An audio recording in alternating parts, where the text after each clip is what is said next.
कि क्या भारत की पार्लियामान में पॉलिटिशियंस की जगह गुंडे, मवाली, बदमाश, बाहुबली और जो माफिया आके किसी के कपड़े फाड़ने लगे, किसी की लिंचिंग करने लगे, हाउस के अंदर हथियार लेके लोग जाने लगे हाउस के अंदर, तो अगर ये होने लगेगा और स्पीकर साहब 15 दिन का नोटिस दे देंगे, तो उसमें रोने की या कमजोरी के इजहार की जरूरत नहीं है, बल्कि दस्तूरी तौर पर मुकाबले के लिए सामने आने की रेवेन्यू कोर्ट में कल भी पुलिस ने कहा कि इन साहब को तो जब मौका मिलता था ये लड़की छेड़ते थे। ये कहा है कल पुलिस ने अदालत के सामने कहा है। जनता पार्टी की राजनीति इसी आचरण पर, इसी रवैये पर टिकी हुई है कि वो बदमाशों को, गुंडों को, तमाम पसमानदा और महरूम तबकात और अक़लियतों के लिए एक गाली ज़दा वोकैबुलरी तैयार की हुई है आरएसएस और ने। बंगाल में दीदी, ओ दीदी, तो ओ का लफ्ज हमारे मशरिकी और हमारे नॉर्थ इंडिया के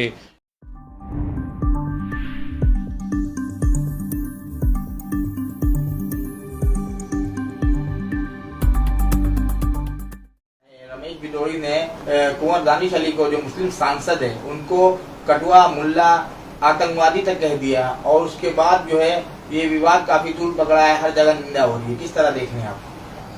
देखिए, पहली चीज़ तो मैं अर्ज़ करूँगा कि मुस्लिम सांसद की पहचान दानिश अली साहब की सानवी है, उनकी अव्वलीन पहचान है बीएसपी सांसद की। तो एक बीजेपी के सांसद ने एक बीएसपी सांसद को उसके मजहब के, उसके दीन के आधार पर गाली दी है, और ये उस हाउस के अंदर हुआ है कि जिस हाउस के बारे में ये था कि हम पुराने हाउस से निकल के नए हाउस में जा रहे हैं, तो एक नए युग में दाखिल हो रहे हैं, नए भारत की तामीर के लिए जा रहे हैं।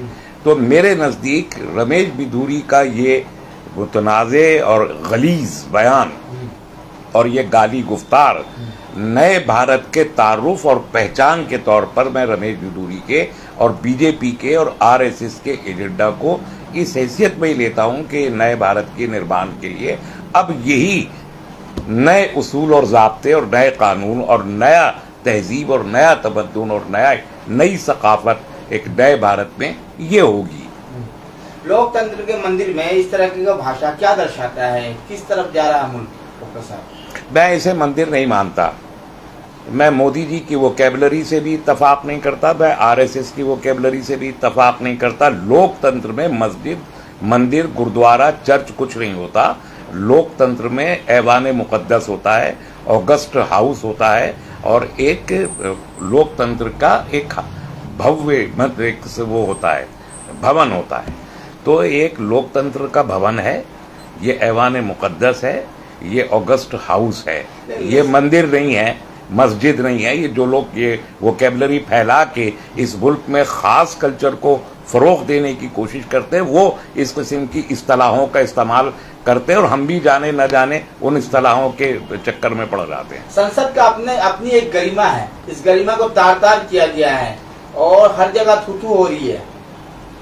ये बात सही है, संसद का एक वक़ार है, एक मयार है, उसका एक तक़द्दुस है, उस तक़द्दुस को पामाल किया गया है, और इस तरह से पामाल किया गया है कि जैसे किसी ने अपने गलीज़ जूतों से, जिसमें गलाजत भरी हो, उस तक़द्दुस को रौंद डाला हो। ये हरकत भारतीय जनता पार्टी के मेंबर पार्लियामेंट ने की है, इसमें कोई दो राय नहीं है, और पूरी दुनिया इसे इसी नज़र से देख रही है कि क्या भारत की पार्लियामान में पॉलिटिशियंस की जगह गुंडे, मवाली, बदमाश, बाहुबली और जो माफिया हैं, क्या भारत के लोकतंत्र को और भारत की राजनीति को पॉलिटिशियंस की बजाय उनके हवाले कर दिया गया है? ये सवाल आज सारी दुनिया पूछ रही है और देख रही है। नहीं, डॉक्टर तस्लीम रहमानी या कुंवर दानिश की जगह अगर होते तो जिस तरीके का भाषा का यूज किया, कटुआ, मुल्ला, आतंकवादी, तो उस जगह जो जैसे कि दानिश अली तो रोने लगे हैं, और रोते रोते लोग उनका मजाक भी बना रहे हैं, लोग सिंपैथी भी दिखा रहे हैं। आप होते तो आपका क्या रिएक्शन होता है? एक तो मुझे तो कभी होने ही नहीं दिया गया, और आइंदा कितना होने दिया जाएगा पता नहीं। लेकिन मैं कुंवर दानिश अली साहब से भी कहना चाहता हूं कि भाई, आप उस वक्त खड़े नहीं थे जब 1.5 साल से मुझे तो इससे ज्यादा कहा गया है, इससे कहीं ज्यादा कहा गया है। नूपुर शर्मा के मामले को लेके फर्जी तौर पर मुझे इल्जाम लगाया गया कि इन्होंने एक मजहब को बुरा कहा, मजहब के देवताओं को बुरा कहा, प्रोवोक किया, ये भी इल्जाम लगाया गया, जिसका एक लफ्ज कोई भी आज तक बता नहीं सका कि वो क्या प्रोवोकेटिव वर्ड था, वो क्या गाली थी, वो क्या, एक लफ्ज कोई नहीं बता सका आज तक। लेकिन इसके बावजूद 1.5 साल तक हर मीडिया हाउस ने और आरएसएस और बीजेपी के तमाम मीडिया हाउसेस ने मुझे टारगेट करके सिंगल आउट किया, मेरा जो कैरेक्टर एसिसिनेशन था वो किया, मुझे एक इंतहाई खबीस शख्सियत की हैसियत से पेश करने की कोशिश की गई, मुझे एक वायलेंट मुस्लिम कट्टरपंथी साबित करने की कोशिश सब किया गया। कि मैं एक दिन के लिए, एक लम्हे के लिए मैं तो नहीं रोया, क्योंकि मेरी जात का इशू नहीं है, देश का इशू है, कॉन्स्टिट्यूशन का इशू है, कम्युनिटी का इशू है, समाज का इशू है। इसमें रोने जैसी कोई वजह ही नहीं है। ये मुकाबले, और मुकाबले का मतलब ये नहीं कि कोई की गाली, आपका मयार अपनी जगह रहेगा, उनका मयार अपनी जगह रहेगा। पार्लियामेंट ने क्राइटेरिया तय किया है और दस्तूर हिंद ने क्राइटेरिया तय किया है। मैं खड़ा रहता वेल में उस वक्त तक जब तक के रेगुलर जो इलेक्टेड स्पीकर ओम बिरला जी हैं वहां हाउस में ना आ जाते। मैं खड़ा रहता उस वक्त तक जब तक मैं उनसे ये मुतालबा मेरा वो पूरा ना करते कि इनको एक्सपेल करें। मैं पार्लियामेंट्री अफेयर्स के मिनिस्टर्स को मुतालबा करता कि आपने जिस तरीके से अधीर रंजन चौधरी के लिए हाउस में 1 घंटे के अंदर अंदर प्रस्ताव पेश करके उसे पास करा लिया कि इन्हें एक्सपेल किया जाता है, वो प्रस्ताव पेश करें, और अगर वो नहीं होते तो मैं बाहर आके धरने पर उस वक्त तक बैठा रहता जब तक मेरी बात मानी ना जाती। और अगर स्पीकर हाउस में से ये फैसले, ये किस्सा खत्म नहीं होने वाला है, ये एक लंबी डिबेट छिड़ने वाली है इस देश में, और लंबी डिबेट होनी चाहिए कि कल कोई आदमी आके किसी के कपड़े फाड़ने लगे, किसी की लिंचिंग करने लगे हाउस के अंदर, हथियार लेके लोग जाने लगे हाउस के अंदर, तो अगर ये होने लगेगा और स्पीकर साहब 15 दिन का नोटिस दे देंगे उन लोगों को, तो ये तो बड़ा सीरियस मामला है। और ऐसा नहीं है कि पार्लियामेंट अदालतों के प्रीव्यू से बिल्कुल ही ऊपर हो, ऐसा भी नहीं है। स्पीकर साहब अगर कोई प्रॉपर रूलिंग उसमें नहीं देते एज पर प्रोसीजर, तो उस फैसले को भी अदालत में चैलेंज किया जा सकता है। तो इसमें रोने की या कमजोरी के इजहार की जरूरत नहीं है, बल्कि दस्तूरी तौर पर मुकाबले के लिए सामने आने की जरूरत है, और यही दानिश अली साहब को करना चाहिए। डॉक्टर साहब, एक जगह देखिए, विपक्ष से कुछ गलती हो जाती है या फिर कोई ऐसी बात हो जाती है पार्लियामेंट में, संसद के अंदर, तो उन्हें फौरन निलंबित कर दिया जाता है, बर्खास्त कर दिया जाता है। लेकिन वहीं पर जब भाजपा सांसद की बात आती है तो उन्हें 15 दिनों का टाइम दिया जाता है। किस तरह देख रहे हैं इन दोनों बातों को? भाई, इन साहब को तो 15 दिन का ही टाइम दिया गया है, लेकिन वो जो औरतों के मामले में मुलजिम हैं, जो मेंबर पार्लियामेंट बाहुबली हैं, वो उनको कहा जाता है, रेसलिंग फेडरेशन के चेयरमैन भी हैं, बीजेपी उसके बगैर ईस्टर्न यूपी का इलेक्शन हार सकती है, उनके खिलाफ चार्जशीट है।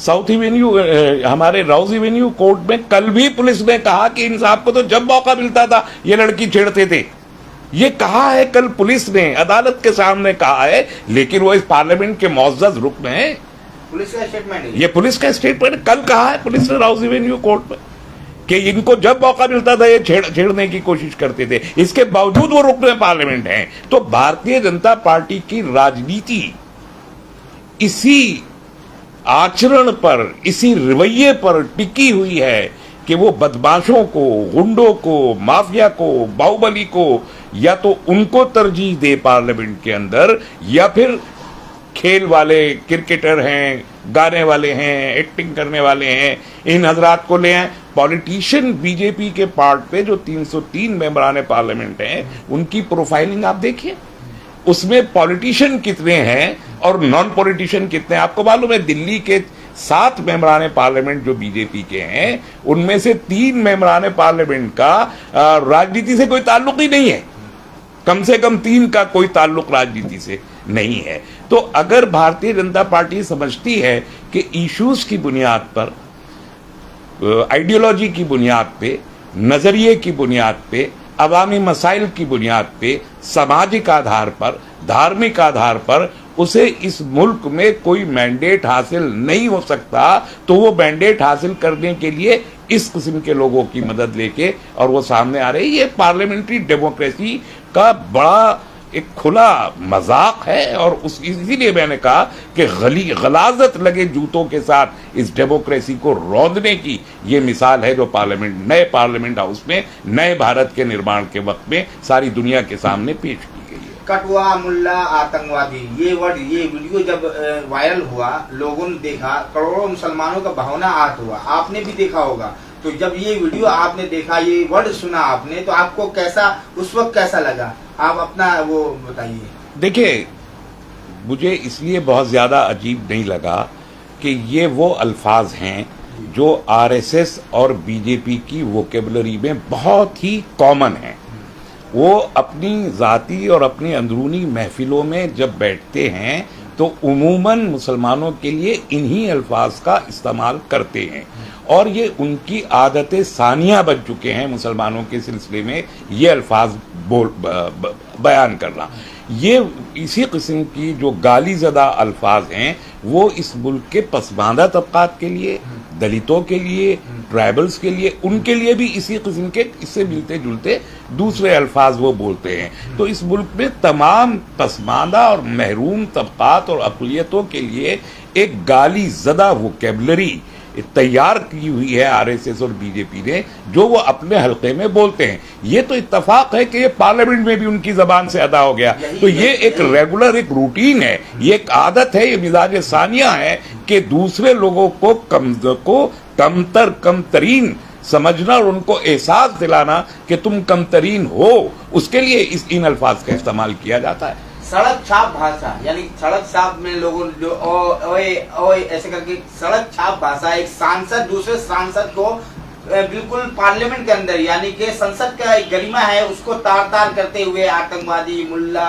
कटुआ और ऐसे से अभद्र भाषा का यूज किया है। ऐसे सांसद को निलंबित ना करके 15 दिनों का टाइम दिया गया है। आखिर में क्या कहना चाहेंगे? ये आपने जो लफ्ज इस्तेमाल किया वो लफ्ज तो वजीर आजम ने इस्तेमाल किया था। क्या आप उसकी जानिब इशारा कर रहे हैं? नहीं। जब वजीर आजम ने बंगाल में दीदी, ओ दीदी, तो ओ का लफ्ज हमारे मशरिकी और हमारे नॉर्थ इंडिया के समाज में ओ का लफ्ज बहुत अच्छे सेंस में नहीं लिया जाता। हाँ, तो ये बदतमीजी समझा जाता है। ये वर्ड रमेश बिदोरी का है, जिस तरह से कुंवर दानिश को कहा था, ऐसे पहला वर्ड यही था उनका। तो ये बदतमीजी समझा जाता है हमारे शुमाली हिंद के समाज में ओ का लफ्ज, या जैसे दिल्ली में कहा जाता है ओ अबे ओ, तो इसे गाली समझा जाता है।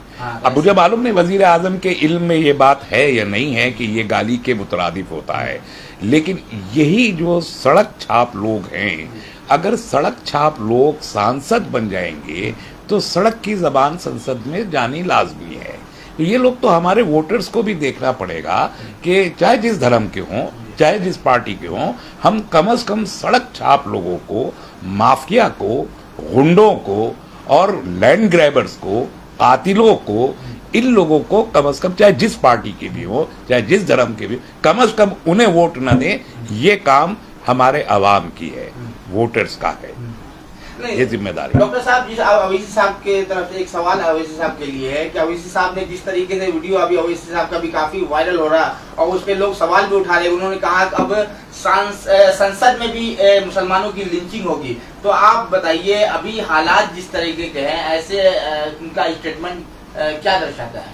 देखिए, अवैसी साहब बहुत ग्लैमरस शख्सियत हैं, बहुत बड़ी शख्सियत है और नेशनल मीडिया अवैसी साहब की बात को तरजीह देता है और उसे दिखाता है। वरना जिस दिन ये वाक़या पेश आया था उसी दिन के वीडियोस मौजूद हैं। मैंने खुद ये अर्ज़ किया था कि ये वर्बल लिंचिंग है दानिश अली की पार्लियामेंट के अंदर। पहला मौका है कि एक मौखिक लिंचिंग की गई है और वो दिन दूर नहीं है जब पार्लियामेंट के अंदर बाकायदा लिंचिंग के वाक़यात पेश आने का खदशा है। ये पहले ही दिन कहा था। बाद में अवैसी साहब ने भी ये फरमाया, बरिंदा अकरत ने भी कहा कि ये मौखिक लिंचिंग है।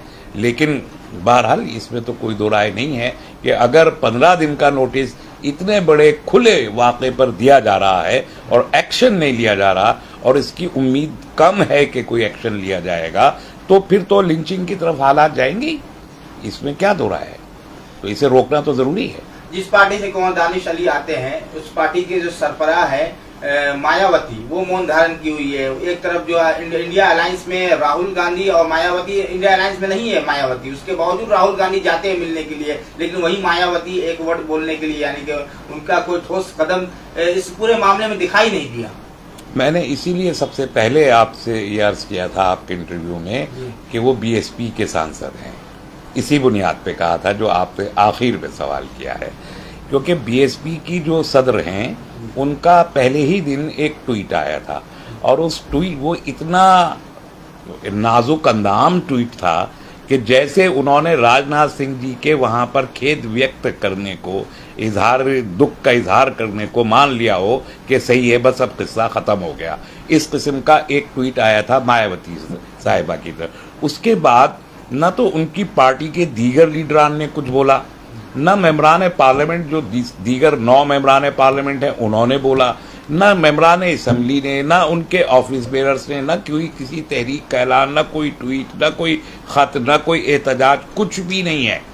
तो मैंने ये शुरू में मैंने ये भी ट्वीट किया था कि क्या बीएसपी ये इस वाक़े को मामूली समझ के टालना चाहती है, और खुसूसन बीजेपी के मुस्लिम ओहदेदारान से मैंने ये सवाल किया था कि क्या वो दानिश अली के साथ खड़े होंगे irrespective of the party line. कोई नहीं खड़ा हुआ, किसी ने कोई जवाब नहीं दिया, वरना जो पार्लियामेंट में मुस्लिम मेंबरान पार्लियामेंट बीएसपी के हैं, कम से कम वो तो दानिश के साथ इज़हार यकजहती करते। वो जो पार्टी के अंदर ऑफिस बेरर्स हैं, मंडल अध्यक्ष हैं और कमिश्नरी के अध्यक्ष हैं और कन्वीनर्स हैं, संयोजक हैं, क्या क्या हैं, वो जो इलेक्शन लड़ने के लिए बेताब हैं उत्तर प्रदेश में, वो जो 10-10 करोड़ और 20-20 करोड़ रुपए में बीएसपी से लोकसभा का टिकट खरीदना चाहते हैं, वो हाजी साहिबान, वो दौलतमंद साहिबान, वो साहिब सरवत साहिबान, जिनके पास इतनी दौलत है कि वो मायावती जी के कदमों में 10-20 करोड़ रुपए निछावर करके, उनकी जान का सदका अता करके, फिर मजीद 100-50 करोड़ रुपए खर्च करके लोकसभा का इलेक्शन लड़के हार जाना चाहते हैं। क्या उन हजरात के अंदर ये जुर्रत भी है और ये गैरत भी है कि उनको जो गाली लोकसभा के अंदर दी गई है उस पर एक लफ्ज एहतजाज का बोल सके? ये जुर्रत ईमानी इन हाजी साहिबान के अंदर बाकी है या नहीं है? ये सवाल तो मैंने दूसरे ही दिन पूछा था, जिसका कोई जवाब नहीं है, और मैं आपके हवाले से फिर ये सवाल पूछना चाहता हूं। और न सिर्फ बीएसपी से नंबर 1 पे कि नंबर 2 पे मुझे समाजवादी पार्टी के भी मेंबरान से ये सवाल करना है। शफीकुर रहमान बर्क साहब ने इस सिलसिले में कोई अभी तक कोई तेजोतुंद बयान नहीं दिया, एसटी हसन साहब ने कोई बयान नहीं दिया है, जावेद अली ने अहमद ने कोई बयान नहीं दिया है। तमाम ये चाहे उत्तर प्रदेश में समाजवादी हो या बीएसपी हो, ये किसका दिया खाते हैं आखिर? और मैं ये लफ्ज इस्तेमाल कर रहा हूं, किसका दिया खाते हैं? गौर कीजिए मेरे इन अल्फाज पे। अगर मुसलमान वोट देना बंद कर दें तो समाजवादी पार्टी के पास दूसरा वोट कौन सा है? मैं अखिलेश यादव से सवाल करता हूं, क्या वो अपने यादव वोट को इकट्ठा रख सकते हैं उत्तर प्रदेश में? चैलेंज करता हूं मैं, वो रख नहीं सकते। मुस्लिम वोट की वजह से अखिलेश यादव लीडर हैं उत्तर प्रदेश में अपोजिशन के, वरना उनकी कोई औकात नहीं होती उत्तर प्रदेश।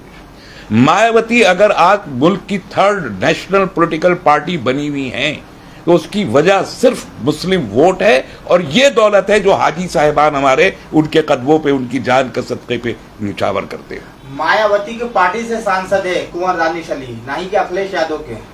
मैं तो सारी पॉलिटिकल, मैंने तो नंबर 1 पे मायावती की बात की और नंबर 2 पे समाजवादी की। मैं नंबर 3 पे तेजस्वी यादव की बात भी कर सकता हूं, मैं ममता बनर्जी की बात भी कर सकता हूं, मैं नीतीश कुमार की बात भी कर सकता हूं, मैं केजरीवाल की बात भी कर सकता हूं, मैं राहुल गांधी की बात भी कर सकता हूं। इसी सब तनाजुर में की जा सकती है बातें, क्योंकि कोई एक दूसरे से कम नहीं है। मुस्लिम लीडर्स पॉलिटिकल पार्टीज के बंधवा मजदूर हैं। अगर एक मेंढक को कोई चोट पहुंचाए तो बाकी के मेंढक ये सोचते हैं कि मैं तो कम से कम महफूज हूं। राहुल गांधी गले मिलने का काम तो किया ना, गए गले मिले, सड़क पे आए, उन्होंने भारत जोड़ो यात्रा निकाली है और कन्याकुमारी से लेके और कश्मीर तक वो गए हैं। दूसरी भारत जोड़ो यात्रा वो निकालने वाले हैं, लेकिन क्या, और वो ओबीसीज के लिए सेंसस की मांग कर रहे हैं मुस्तकिल। उन्होंने कभी कहा कि अक़लियतों का भी सेंसस होना चाहिए? कभी नहीं कहा उन्होंने।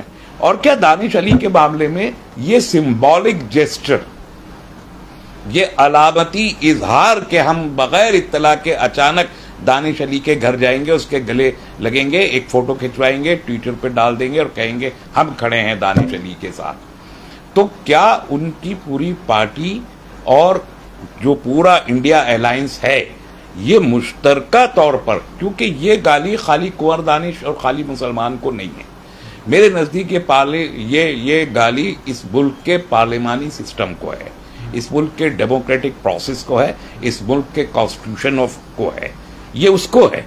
आप अगर इसे सिर्फ कुंवर दानिश और मुसलमान समझते हैं तो ये तो एक अलामत है, लेकिन एक्चुअली तो ये उस जबान से अदा हुआ है जिस जबान ने ये कहा कि हम कॉन्स्टिट्यूशन ऑफ इंडिया को नहीं मानते। 52 साल नहीं माना, झंडे को नहीं माना, तिरंगे को नहीं माना, तो ये उस जबान से अदा हुआ है जिसने कॉन्स्टिट्यूशन ऑफ इंडिया को मानने का इनकार किया है और जिसने इस पार्लियामेंट में भी ये ऐलान किया है कि हम कॉन्स्टिट्यूशन ऑफ इंडिया को बदलना चाहते हैं। इसी पार्टी ने ऐलान किया है ना, उस पार्टी की जबान से ये गाली अगर अदा हुई है तो सिर्फ मुसलमानों तक और कुंवर दानिश तक महदूद नहीं है, वो तो आसान चारा मुसलमान है, इसलिए उनको टारगेट करके कहा जाता है। दरअसल तो कॉन्स्टिट्यूशन ऑफ इंडिया को कहा जा रहा है, दरअसल तो पार्लियामेंट को कहा जा रहा है, दरअसल तो डेमोक्रेसी को कहा जा रहा है। तो क्या राहुल गांधी और उनका पूरा इंडिया अलायंस इस इशू को लेके कॉन्स्टिट्यूशन को बचाने के नाम पे सड़कों पे नहीं आएगा? क्या इसके लिए वो भारत जोड़ो यात्रा नहीं निकालेगा? क्या इसके लिए दस्तूर बचाओ यात्रा नहीं निकाली जा सकती? क्या इसके लिए इंसाफ दिलाओ यात्रा नहीं निकाली जा सकती? सोशल मीडिया की एक बहुत बड़ी तादाद जो है रमेश बिदोड़ी को सपोर्ट कर रहा है और उसके बाद जो है कह रहा है कि उन्होंने कुछ गलत नहीं कहा। वो कौन लोग है? यानी कि भारत के ज्यादातर लोग जो है निंदा कर रहे हैं, लेकिन एक तरफ लोग रमेश बिदोड़ी के बयान को सही ठहरा रहे हैं। वो एक तबका इस मुल्क में पिछले 10 साल से है, इसमें क्या दो राय है।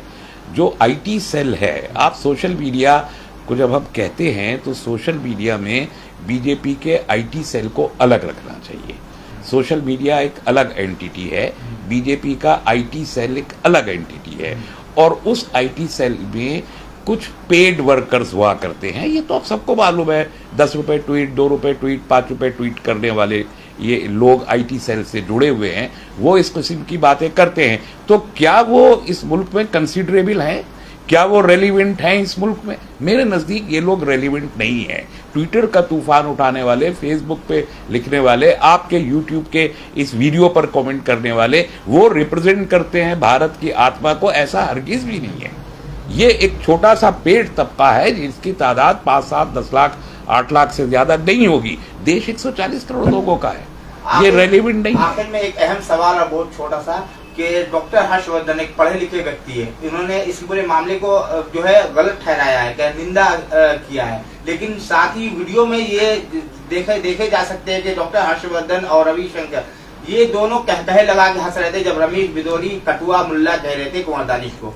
तो किस तरह देख रहे? एक तरफ तो वो बाद में कह रहे निंदा, या तो दीवाना हंसे या तू जिसे तौफीक दे, वरना इस जुल्मत कदे में मुस्कुरा सकता है कौन।